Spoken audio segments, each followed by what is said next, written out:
Hi friends, అందరూ ఎలా ఉన్నారు? బాగున్నారా? నేనైతే చాలా బాగున్నానండి. మీరందరూ బాగుండాలని మనస్ఫూర్తిగా అయితే కోరుకుంటున్నాను. సెకండ్ సాటర్డే రోజు పిల్లలకి హాలిడేస్ ఇచ్చారు కదండీ! ఆ రోజు తీసిన వీడియో. మధ్యలో వీడియోస్ పెట్టడం అయితే కుదరలేదండి. మా నాన్నగారికి బాగోలేక అక్కడికి వెళ్ళైతే వచ్చేసాను. ఇప్పుడు పర్వాలేదండి. మా నాన్న ఆరోగ్యం కూడా బాగానే ఉంది. ఈరోజైతే కుదిరిందండి వీడియో పెట్టడానికైతే. ఇంక నేను ఇక్కడైతే గిన్నెలైతే తోమేసి పిల్లల కోసం అయితే గులాబ్ జామ్ అయితే చేస్తున్నానండి. ఆ రోజు హాలిడే కదా, పిల్లలు కూడా ఇంట్లోనే ఉన్నారు. నాతో పాటు అయితే గులాబ్ జామ్ అయితే చేస్తున్నారు. వాళ్ళు కూడా చూస్తున్నారండి. చదువుతో పాటు మనకి పనులు కూడా అయితే నేర్పించాలి కదా ఆడపిల్లకైతే. చిన్న ప్యాకెట్ అనేది తీసుకొచ్చి ఈ గులాబ్ జామ్ పిండి పాలు పోసుకొని కలుపుకుంటే సాఫ్ట్గా ఉంటే, అలాగనే పంచదార పాకంలో వేసినప్పుడు కూడా జ్యూసీగా అయితే ఉంటుందండి. తినడానికి కూడా చాలా కమ్మగా అయితే ఉంటుంది. ఇక్కడ ప్యాకెట్ అయితే కట్ చేసేసుకొని కొంచెం పాలైతే పోసుకొని కలుపుకోవాలండి. అలా లూజుగా కలుపుకోకూడదు, మరీ అంత గట్టిగా అయితే కలుపుకోకూడదండి. పిండి కలిపేసి ఒక 10 నిమిషాల పాటు అయితే పక్కన పెట్టేసుకోవాలి. నేనైతే అలాగనే కలిపేసి వేరే పని అయితే చూసుకున్నానండి. ఈలోపైతే పిండి కూడా అయితే నానిపోయింది. ఎక్కువగా సైజ్ అయితే చేసుకోకూడదు. గులాబ్ జామ్ ఉండలైతే ఎక్కువ సైజ్ చేసేసుకుంటే మనం ఆయిల్లో ఫ్రై చేస్తాం కదా, ఆయిల్లో ఫ్రై చేసినప్పుడు పైన వరకే క్రిస్పీగా ఉంటుంది కానీ లోపలైతే పిండిగా ఉంటుందండి. నేను అలాగనే ఒకసారి మా తమ్ముడు పెళ్ళికైతే ఎక్కువ సైజ్ అయితే చేసేసి అలాగనే వేయించాను. లోపలైతే పిండిగా ఉంది. ఒకసారి అనుభవం ఉందని చెప్పాను మీకు. అలా ఒకసారి జరిగింది నాకు. ఇలాగ చిన్న మరీ చిన్నవి కాదు, మరీ లావు కాకుండా మీడియం సైజ్ అయితే ఉండలన్నీ కూడా చేసేసుకొని పక్కన పెట్టుకుంటే, ఇవి బాల్స్ అన్నీ మొత్తం ఆయిల్ అయితే ఫ్రై చేసుకోవాలండి. గులాబ్ జామ్‌కి పాకము అటువంటివి ఏం అవసరం లేదు. ఆయిల్ వేసుకొని ఆయిల్ కూడా బాగా అవసరం లేదండి. మీడియంగా హీట్ ఎక్కితే సరిపోతుంది. ఆయిల్‌లో వేసిన వెంటనే మాడిపోతాయండి మరీ ఆయిల్ వేడిగా ఉంటే. నేను ఇక్కడైతే చక్కెర అయితే తీసుకున్నానండి. పావు కేజీ కంటే తక్కువ తీసుకున్నాను. ఎక్కువ స్వీట్ తినేవాళ్ళు కూడా ఉన్నారండి. మీకు ఎక్కువ స్వీట్ తినేవాళ్ళు ఉంటే కొంచెం ఎక్కువగానే వేసుకోండి. నేను ఈ గ్లాస్ వేసాను. మరలా కొంచెం అయితే తీస్తున్నానండి. ఇక్కడైతే చిన్న ప్యాకెటే కదా, స్వీట్ ఎక్కువైపోతుందండి. ఈ స్వీట్ ఎక్కువైనా మేమైతే తినము. అందుకని స్వీట్ కొంచెం తగ్గించుకొని తింటాము. ఎందుకంటే ఇది చక్కెర కదండి. పిల్లలకు కూడా పెద్దోళ్ళైనా చక్కెర తినటం కూడా చాలా వరకు తగ్గించుకోవాలి. అలాగని బెల్లంతో చేసుకున్నా కానీ అంత టేస్ట్గా అయితే లేదండి. ఒకసారి ట్రై చేశాను. పిల్లలు కూడా అసలు తినలేదు బెల్లంతో చేస్తే. ఇక్కడ ఈలోపు అయితే ఆయిల్ వేసాం కదా ఇందాక, ఆయిల్ కూడా వేడిన తర్వాత నేనైతే ముందుగా చేసి పెట్టుకున్న బాల్స్ కూడా వేసేసి వేయించుతున్నానండి. నేను వేయించట్లేదు, మా పాపకి చూపిస్తున్నాను.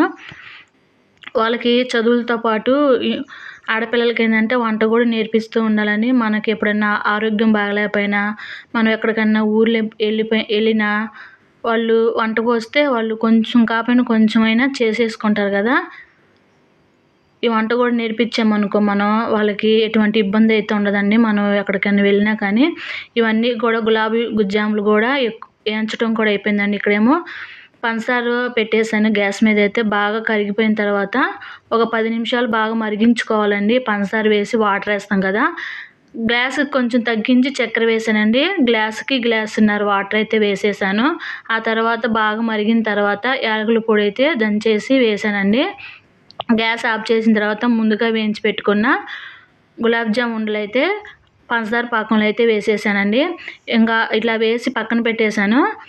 గులాబీ పువ్వులు అమ్మే అన్న అయితే వచ్చాడండి. ఒకరోజు అన్న దగ్గర అయితే తీసుకున్నాను. మొక్క అయితే బాగానే బతికిందండి. దానికైతే 3 పూలు అలా అయితే కాస్తున్నాయి. అందుకని చెప్పేసి నేను మరలా అయితే గులాబీ మొక్కలు అలాగనే చామంతి మొక్కలు అయితే తీసుకుంటున్నాను. ఇక్కడ వైటు, ఎల్లో అటువంటివి కూడా ఉంటాయి కదండి చామంతి మొక్కలు అయితే. ఈ మొక్కల గురించి నాకు అసలుకైతే తెలియదండి.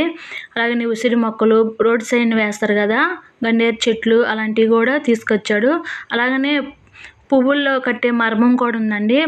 బాగుంది, తాజాగా ఉన్నాయి మొక్కలు అయితే. నేనైతే ఎల్లో, పింక్, వైట్ కలిపిన గులాబీ మొక్క, అవైతే చామంతి మొక్కలు అవైతే తీసుకున్నానండి. 1 గంట అయితే అయిపోయింది. ఈలోపు అయితే మా పిల్లలకైతే ఇంకా ఇవి చేసిన తర్వాత ఎక్కడ ఆగుతారండి, వాళ్ళైతే పెట్టేసేయమన్నారు. ఇంకా బాగా అయితే ఉబ్బిపోయాయి.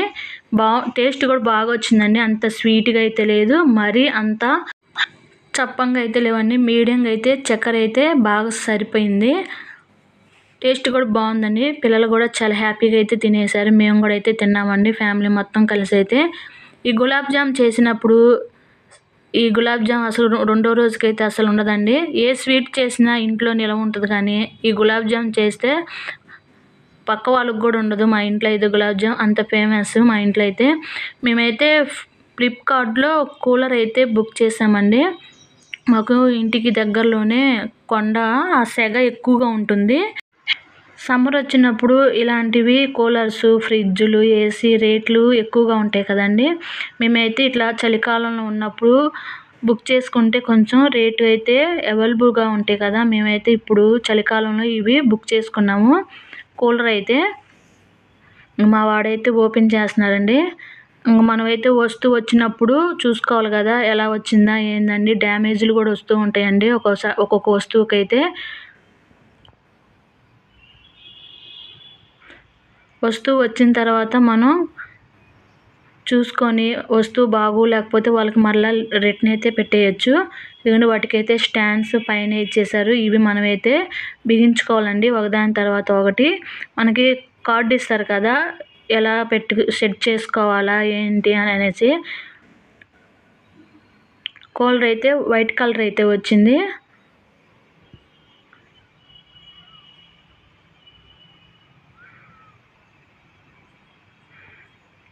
స్టాండ్కి ఇవేమో గాన్ వచ్చాయండి.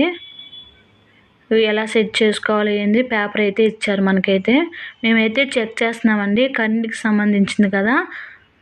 ఎక్కడన్నా వైర్లు తెగిపోయినా మరలా వాళ్ళు వచ్చి కంప్లైంట్ పెడితే వచ్చి చూసి వెళ్ళిపోతారు కదా. మేమైతే మా వారు చెక్ చేస్తున్నారు ఇక్కడ ప్లగ్ అయితే పెట్టేసి కరెంట్లో.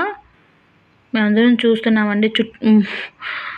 చుట్టూ చూసినా ఎక్కడైనా డ్యామేజ్ వచ్చినా, ఒత్తకపోయినా అట్లాంటివి విరిగిపోతూ ఉంటాయి కదా. గాలి కూడా బాగానే వస్తుందండి.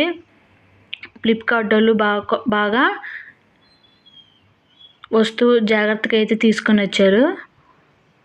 ఇక్కడైతే ఇంకా మా వారు స్టాండ్కి అవన్నీ సెట్ చేయటం కూడా అయిపోయిందండి.